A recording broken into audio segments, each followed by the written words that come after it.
Medzi mnohými rôznymi zvláštnosťami, ktoré sú vlastné ľudskej povahe, je tu túžba po niečom tajomnom a záhadnom. V každej oblasti života sa nájdu fanúšikovia vyšetrovania. Pokiaľ ide o vieru a náboženstvo, jedným z najzložitejších a najzaujímavejších aspektov je proroctvo o Antikristovi.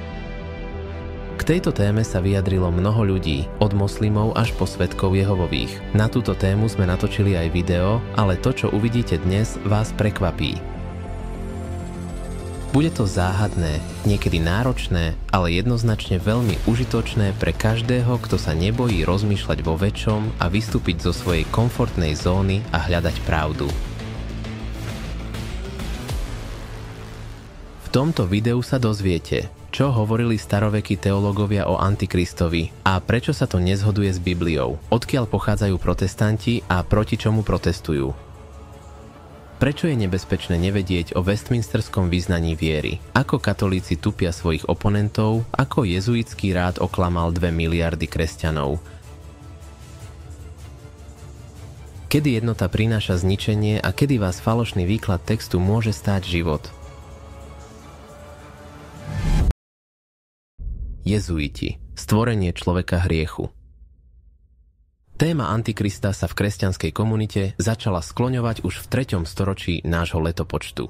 Jedným z prvých cirkevných otcov, ktorý napísal komentár o tom, kto je Antikrist, bol Cyril Jeruzalemský, ktorý žil vo 4. storočí. Podľa neho je Antikrist čarodejník, ktorý sa objaví pred druhým príchodom Krista a najprv oklame Židov. Na základe knihy Deuteronómium hovorí, že Antikrist bude pochádzať z kmeňa Dan. Staroveký Izrael sa skladal z 12 kmeňov, ktoré sa nazývajú kmene a ktorých pôvod a názov je odvodený od synov Jakuba, jedného z správcov Židov. Podobný názor zastával aj mysliteľ Hipolit Rímsky, ktorý žil v 2. a 3. storočí nášho letopočtu. Pravdepodobne ako prvý povedal, že Antikrist je Izraelita z kmeňa Dan. Z kmeňa Danovcov sa narodí tyran a kráľ, syn diabla, ktorý zhromaždí všetku moc od východu po západ. Pôjdu s ním tí, ktorých povolal, aj tí, ktorých nepovolal. Tvrdenia sú síce hlasné, ale nie menej absurdné, pretože 12 izraelských kmeňov už dávno neexistovalo. Dedičia kmeňov Léviho a Júdu, južného kráľovstva Izraela, sa ešte dajú nejako zistiť, ale 10 kmeňov Severného kráľovstva, vrátane kmeňa Dan, sa v 8. storočí pred Kristom dostalo do asýrskeho zajatia, kde sa jednoducho rozptýlili medzi národy Blízkeho východu. Kmene sa asimilovali s týmito národmi. Autorita výrokov Cyrila Jeruzalemského a Hipolita Rímskeho o Antikristovi bola oslabená náporom významných nezrovnalostí. V temnom stredoveku však bolo Sväté písmo mimo dosahu obyčajných ľudí a preto sa ľuďom pod omáčkou zbožnej nábožnosti a údajnej svetosti vnúcovali údajne biblické myšlienky, ktoré nimi neboli. Roľníci si nedokázali sami prečítať Bibliu a zozbierať informácie. Preto sa začali vymýšľať učenia o očistci, o odpustkoch, ktoré vyslobodzujú z pekelných múk, o uctievaní ikon a svätých relikví, o spovedi pred kňazom, o omšiach v jazyku, ktorý ľudia nepoznajú a iné dovtedy nevydané veci, ktoré mali nahradiť evanjelium, ktoré oslobodzuje od hriechu. Vo všetkých storočiach cirkevných dejín sa našlo niekoľko veriacich, ktorí sa snažili zachovať biblickú pravdu tým, že sa postavili proti učeniu, ktoré prekrúca Bibliu. Mnohí z tých, ktorí sa vzbúrili proti tradičnému systému náboženskej autority, zaplatili životom za svoju oddanosť Biblii. Dnes nebudeme zachádzať do podrobností temného stredoveku a obrátime sa na stránkach dejín do obdobia vývoja reformačného hnutia, ktoré skrýva šokujúce skutočnosti o najväčšom teologickom podvode 16. storočia. Učenie o Antikristovi z obdobia reformácie. 31. októbra 1517 bývalý katolícky mních Martin Luther verejne predniesol svojich 95 téz, v ktorých kritizoval praktizovanie odpustkov, výlučné právo rímskeho pápeža odpúšťať hriechy a tvrdil, že písmo je jediným zdrojom pre tvorbu cirkevných doktrín. Predpokladá sa, že Luther tieto tézy vyvesil na dvere zámockého kostola vo Wittenbergu. Hoci katolícky učenec Erwin Iserlo túto udalosť spochybnil a tvrdil, že ide len o legendu, väčšina historikov jeho argumenty neberie vážne. Tak či onak, o podobe Lutherovej prezentácie téz možno len polemizovať, ale ich verejné prednesenie v roku 1517 je objektívnou historickou udalosťou, od ktorej sa začína reformačné hnutie a dejiny protestantizmu.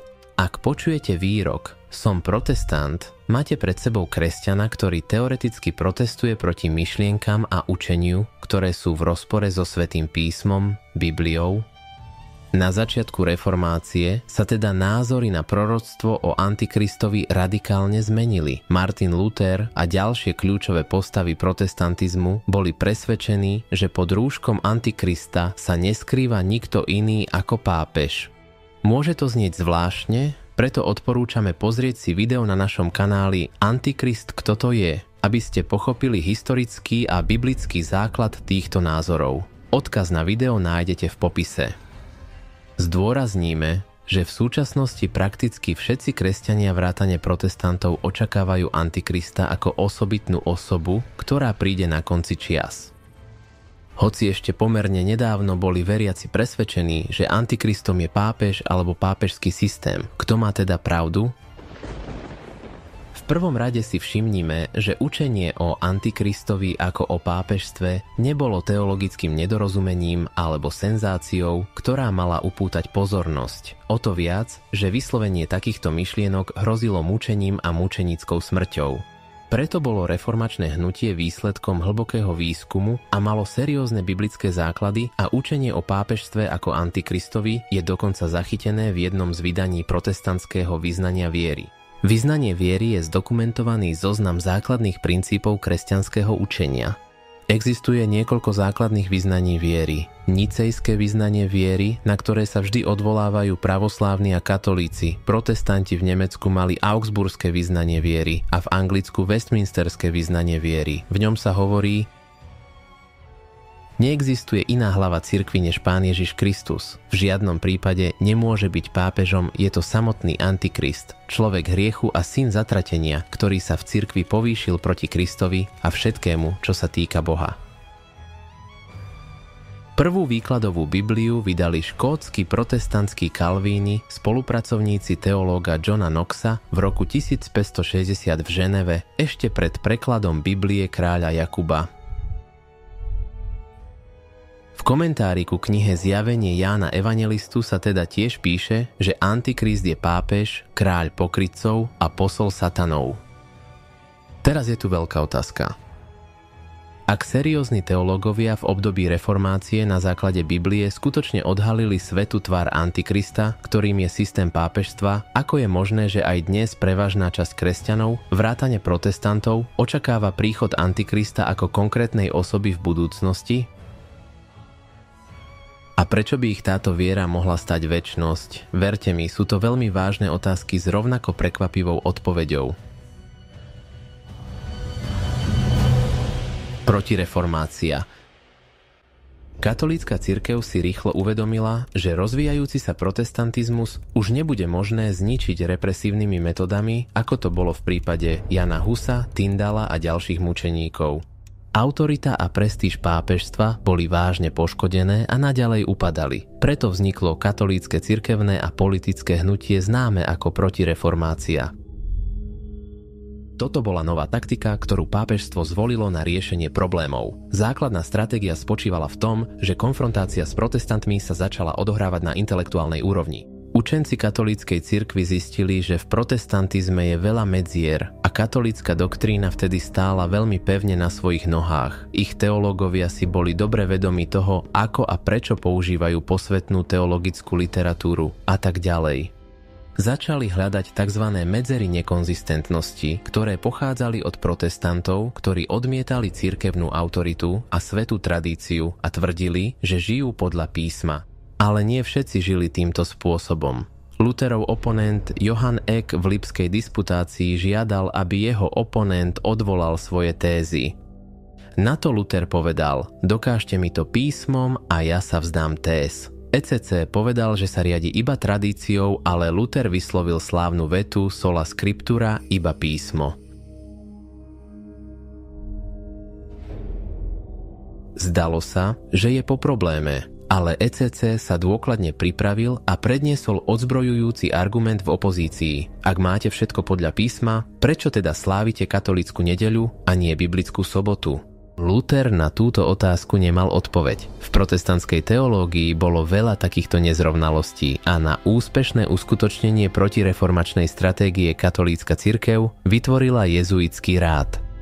Mimochodom, napriek niektorým oficiálnym údajom o zániku tohto rádu dnes v Amerike, existuje obrovské množstvo jezuitských univerzít, ktorých vplyv siaha ďaleko za hranice západu.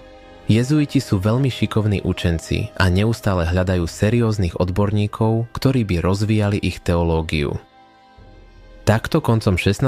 storočia rektor jezuitskej univerzity Francisco Ribera prvýkrát načrtol šelmu z 13. kapitoly knihy Zjavenia ako Antikrista, ktorý má prísť na konci čias a existovať 3,5 roka pred príchodom Krista.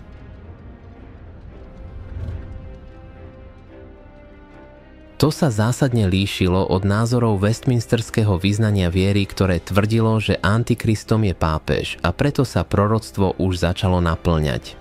Riberov komentár prevzal protestantizmus, takže jeho myšlienky týkajúce sa Antikrista sú v kresťanstve rozšírené dodnes. Milióny veriacich, od babičiek z poslednej kostolnej lavice až po kazateľov, sú presvedčení, že Ježiš príde až na konci čias, keď sa objaví človek hriechu, Antikrist.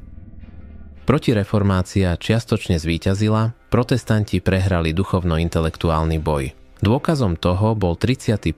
október 2017, keď svet oslavoval 500. výročie reformácie. Nemecko sa radovalo. Na bráne Wittenberskej katedrály, kde kedysi viselo Lutherových 95 téz, visel transparent s nápisom 500 rokov a opäť spolu. A v sporoch medzi katolíkmi, pravoslávnymi a protestantmi sú tí druhí, mierne povedané, mimoriadne tolerantní. Jasne a stručne opíšte svoju denomináciu. Alexej, začnime s tebou. Začínam? Áno. So slovom protest sa spájajú protestanti. Pýtajú sa, proti čomu protestujete? To najdôležitejšie, proti čomu ako kresťania protestujeme, je hriech. Nebojujeme proti ľuďom, ale proti hriechu. To je hlavná charakteristika protestantizmu. Pre zakladateľov reformácie boli takéto spojenectvá s katolíkmi a zatajovanie pravdy nepriateľné, pretože rušili pravdu.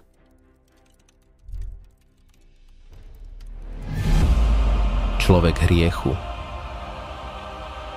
Jezuiti sú najmudrejší ľudia na svete. Musíte vedieť, čo používajú, aby ste pochopili, v čom spočíva trik ich výkladu. Aby vyvrátil reformované učenie o Antikristovi, Ribera kladie základy svojho postoja na základe 2. kapitoly 2. listu Tesaloničanom. Prosíme vás, bratia, aby ste sa pri príchode nášho Pána a pri našom zhromaždení k nemu nedali zmiasť duchom ani posolstvom, ako by sme boli poslaní my, ako by už prišiel Kristov deň. Nech vás nikto neoklame, lebo ten deň nepríde, kým sa nezjaví odpadlík a človek hriechu, syn zatratenia. Riberov komentár začína nasledujúcim textom, ktorý je hlavnou myšlienkou jezuitskej teológie na tému Antikrista. A vtedy sa zjaví ten bezbožník, ktorého Ježiš zničí zjavením svojho príchodu, ten, ktorého príchod bude pôsobením satana so všetkou mocou a zázrakmi klamstva. Naozaj to nie je jednoduché. Hovorí sa tam totiž, že sa zjaví bezbožník, ktorého Ježiš zabije duchom svojich úst. To znamená, že človek hriechu príde tesne pred príchodom Pána a len Kristus ho bude môcť premôcť. O čom teda protestanti hovoria? Nemôže to byť pápežský systém autority. V dôsledku toho sa na westminsterské vyznanie viery úplne zabudlo a len malé skupiny kresťanov naďalej trvajú na zásadách reformácie, zatiaľ čo väčšina ich už dávno považuje za zastarané. Je však dôležité zaoberať sa samotným textom písma. Je možné, že jezuiti majú pravdu a že by sme sa naozaj mali pripravovať na stretnutie s Antikristom v osobe doslovného človeka v budúcnosti? Prejdime teda opäť priamo k 2. listu Tesaloničanom a prečítajme si nasledujúci verš. Nech vás nikto nezavádza, lebo ten deň nepríde, kým sa nezjaví ten človek hriechu, syn zatratenia, ktorý sa povyšuje nad všetko, čo sa nazýva Boh alebo svetosť, takže v Božom chráme bude sedieť ako Boh a bude sa vydávať za Boha. V Božom chráme bude sedieť ako Boh. Z tejto vety vychádza jedna z najpopulárnejších eschatologických teórií súčasnosti, teória o stavbe 3. chrámu v Jeruzaleme. Vzniká myšlienka, že Kristus príde až vtedy, keď všetci Židia prídu do Izraela, porazia všetkých Arabov, znovu postavia chrám a potom príde Antikrist. Židia sú však zmetení, keď to počujú. Je veľmi ľahké kričať z iných krajín a vyzývať na vojnu s Arabmi o ich pôdu, nie je pre vás na mieste zomrieť. To znamená, že Židia musia urobiť špinavú prácu za kresťanov, aby mohli naplniť svoje eschatologické očakávania. Slova v Božom chráme bude sedieť ako Boh sú veľmi pozoruhodné. Povedzte nám na základe kníh Starého zákona, kde v Božom chráme, teda v stánku, ktorý postavil Mojžiš, alebo v chráme, ktorý postavil Šalamún, môžeme nájsť miesto pre človeka, nech nám odpovie samotná Biblia. V 39. kapitole knihy Exodus sa opisuje, ako Mojžiš usporiadal všetky potrebné veci v príbytku. Keď skončil, píše sa: A oblak zakryl stánok stretávania a Mojžiš nemohol vojsť do stánku stretávania, lebo ho zatienil oblak a Pánova sláva naplnila stánok. To znamená, že Mojžiš, ktorý bol verný Bohu a podľa biblického opisu sa s ním rozprával tvárou v tvár, ani on nemohol vstúpiť do chrámu. Tu sa začínajú nezrovnalosti jezuitského výkladu. Keď nám Francisco Ribera nahrádza text z 2. listu Solúnčanom, spolieha sa na to, že kresťania nebudú dobre poznať to, čo nazývame starým zákonom Tórou, ale budú mať pohľad na chrám, ktorý sa v kresťanstve ustálil od 5. storočia. Predstava chrámu ako miesta, kde sa konali falošné obety nazývané Eucharistia, kde sa pestovala spoveď kňazovi a kde sa pred najvyšším biskupom klaňali nielen obyčajní ľudia, ale dokonca aj králi a šľachtici. Návštevník môže v chráme pozorovať majestátnu ambu, štvorhrannú vyvýšeninu v strede chrámu, vyhradenú pre významných hierarchov. A keď Ribera písal o mužovi hriechu, synovi zatratenia, ktorý sedí v chráme Pánovom, chcel, aby si jeho čitatelia predstavili, že tam niekde na kazateľnici sedí zlý Antikrist, muž hriechu. A tak tisíce kresťanov došli k nesprávnemu výkladu. Zabúdajú, čo je to Boží chrám a že v ňom nemôže sedieť žiadny človek, aspoň nie podľa presvedčenia samotných autorov Biblie. Táto teória je nesprávna a 4. text nemôžeme interpretovať doslovne. Ak je to tak, potom je nesprávne vykladať ostatné texty v tejto pasáži doslovne. Nemôžeme predsa čítať niečo doslovne a zároveň čítať niečo symbolicky. Musíme byť dôslední.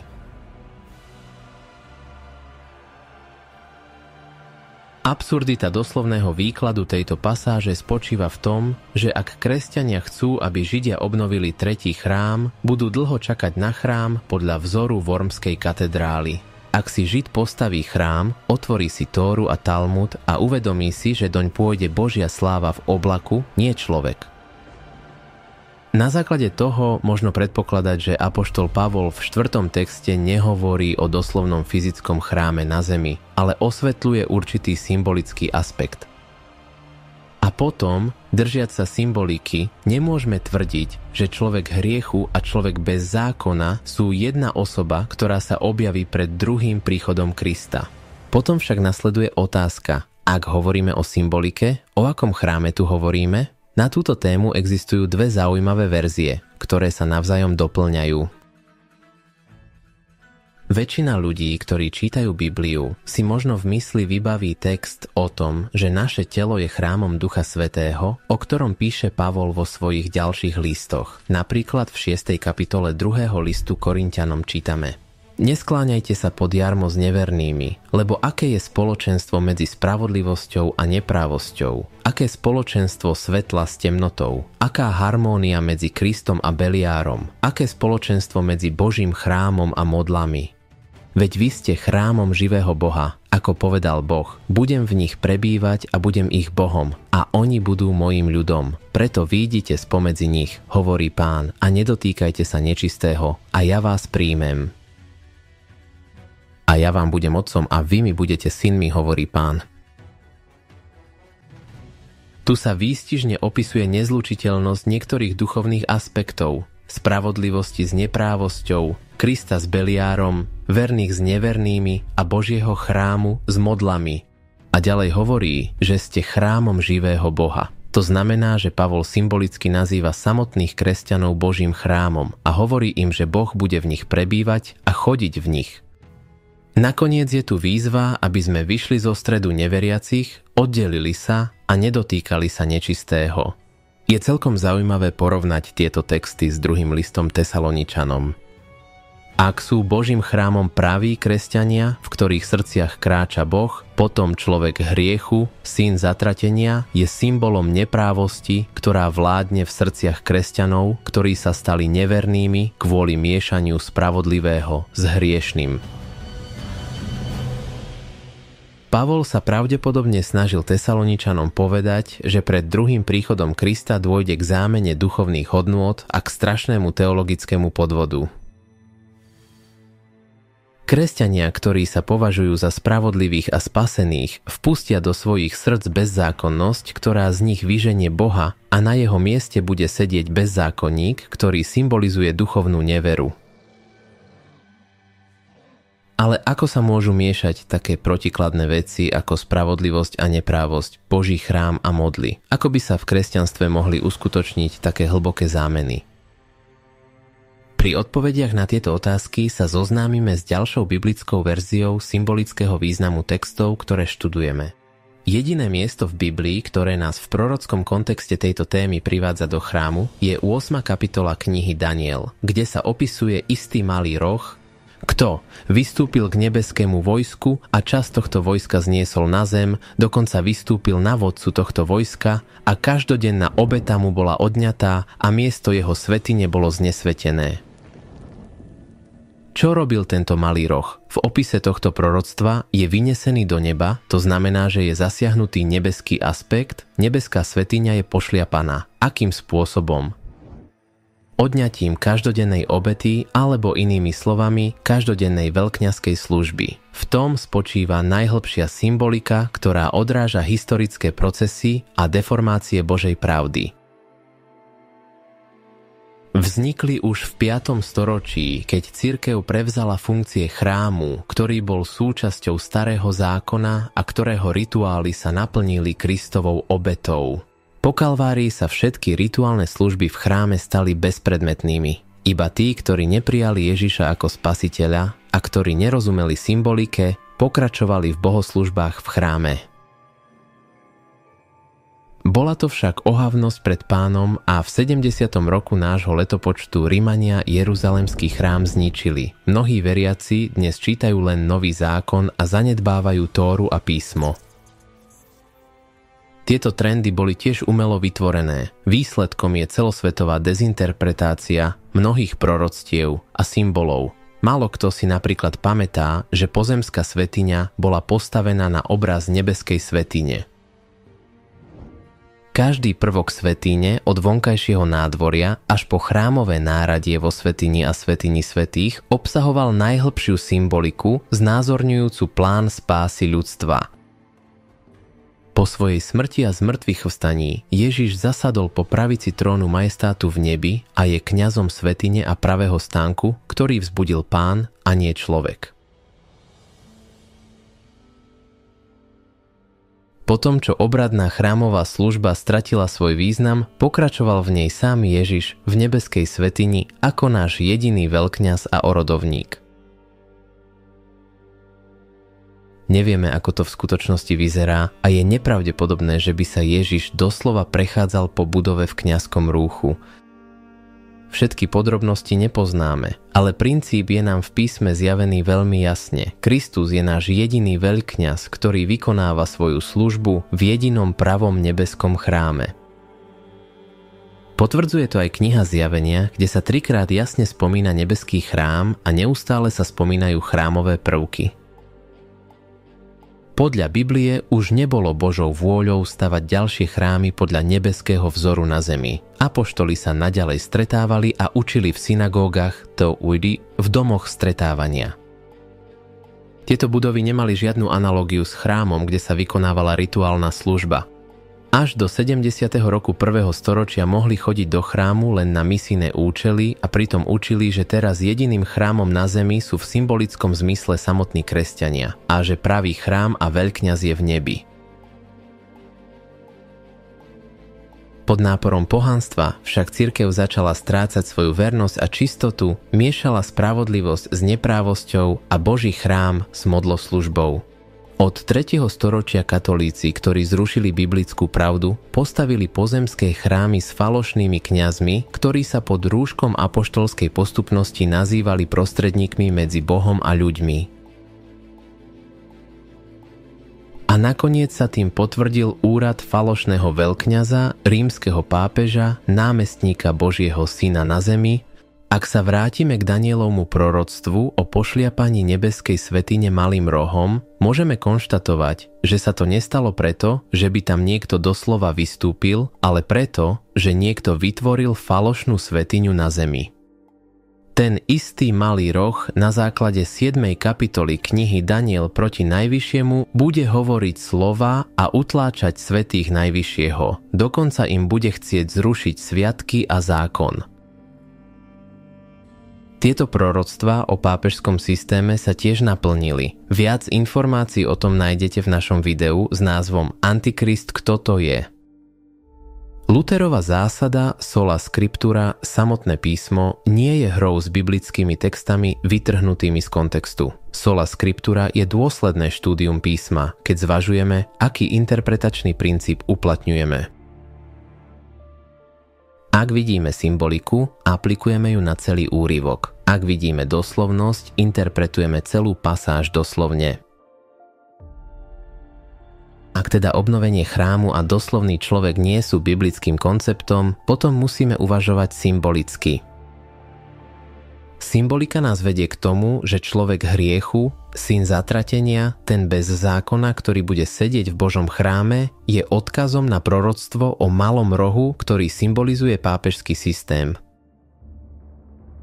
Tento systém prekrúcaním písma vytláča skutočného Boha z chrámu srdc veriacich ľudí a na jeho miesto dosadzuje bezprávie. Takýto antikrist je oveľa nebezpečnejší ako doslovný človek, ktorého nám podsúvajú jezuiti, ktorí o tom presvedčili takmer 2 miliardy kresťanov na planéte. Kým veriaci čakajú na vybudovanie 3. chrámu, diabol pod rúškom falošných učení zasieva do ich srdc semená neprávosti. Ide o predstavy, že spásu nám prinášajú dobré skutky, pokánie, spoveď kňazovi alebo zádušné omše? Biblia však hovorí, že človek je ospravedlnený z viery bez ohľadu na skutky zákona a naším jediným prostredníkom a veľkňazom je Kristus. Existujú opačné extrémy, keď sa zavádza učenie o všeobjímajúcej milosti, ktorá ospravedlňuje človeka, aj keď naďalej hreší, bez toho, aby zmenil svoj životný štýl podľa zásad Biblie. Biblia obsahuje aj protilátku na túto lož. Viera, ak nemá skutky, je sama o sebe mŕtva. Spasení sme len vďaka živej viere, ktorá sa prejavuje našimi skutkami a odhodlaním poslúchať Boha. Hoci heslo jezuitov znelo veľmi vznešene, ad majorem Dei gloriam, na väčšiu slávu Božiu, prisahali bezvýhradnú vernosť pápežovi a robili všetko pre ochranu pápežstva. Ciele a motívy protireformácie sú jasné ako deň, ale ich podstata je temná ako noc. Zatenila učenie otcov reformácie, ktorí išli na smrť, aby priniesli svetu svetlo. Určite sú dnes vo všetkých denomináciách úprimní veriaci. Nehovoríme o konkrétnych ľuďoch, ale o falošnom náboženskom systéme ako celku. Nepredstierame dokonalý výklad, ani netvrdíme, že tretí chrám nemôže byť obnovený, alebo že sa tak nestane. Chceme len povedať, že by sme týmto hypotetickým udalostiam nemali venovať toľko pozornosti, ak ich budeme opierať o biblické proroctvo. Kresťania sa musia starať o osobný vzťah s Bohom a čistotu srdca. Študujte písmo, ale veľmi uvážlivo si ho vykladajte a analyzujte, kto a s akým cieľom nám predkladá teórie. Nechceme predsa byť oklamaní však. V rámci spravodlivosti by som chcel v niekoľkých vetách načrtnúť iný, menej známy symbolický výklad úryvku písma, ktorý skúmame. Jej myšlienka je, že aj keď vo finále dejín príde niekto, kto oklame aj vyvolených, nebude to človek, ale sám diabol, ktorý sa bude snažiť napodobniť druhý príchod Krista. Človek, syn hriechu, syn zatratenia, môže ísť o akúsi satanskú inverziu Ježiša Krista, často nazývaného synom človeka, a slovo bezzákonný, použité v 8. texte, je v súlade s prorockým opisom diabla v knihe proroka Ezechiela. Môže to byť teda posledný eschatologický pokus satana klamlivo zaujať Božie miesto v duchovnom chráme ľudskej mysle a srdca. Verní Boží služobníci však rozpoznajú faloš a budú čakať na skutočného spasiteľa, ktorý zničí všetko zlo vrátane jeho pôvodcu, diabla. Táto verzia výkladu neznevažuje biblické proroctvá, ktoré jasne poukazujú na Antikrista ako na falošný náboženský systém, ktorý už pôsobí a čoskoro vstúpi do svetových dejín s väčšou silou. Toto poznanie by v nás však nemalo vyvolávať strach, ale radostnú nádej. Veríme, že Pán je blízko a vidíme, že dejiny sa uberajú smerom, ktorý určil Pán. Preto čítajme Bibliu a nebojme sa toho, čo nás čaká. Keď sa totiž pozrieme na to, čo sa už splnilo, máme nádej a vieru, že aj to málo, čo sa ešte len má splniť, sa určite splní. Priatelia, ďakujem vám za sledovanie. Toto video bolo vytvorené na základe prednášok dr. Alexandra Bolotníková. Viac prednášok a kázní nájdete na jeho kanáli, odkaz v popise. Ak vás toto video zaujalo, zdieľajte ho na sociálnych sieťach, prihláste sa na odber kanála, budeme mať viac.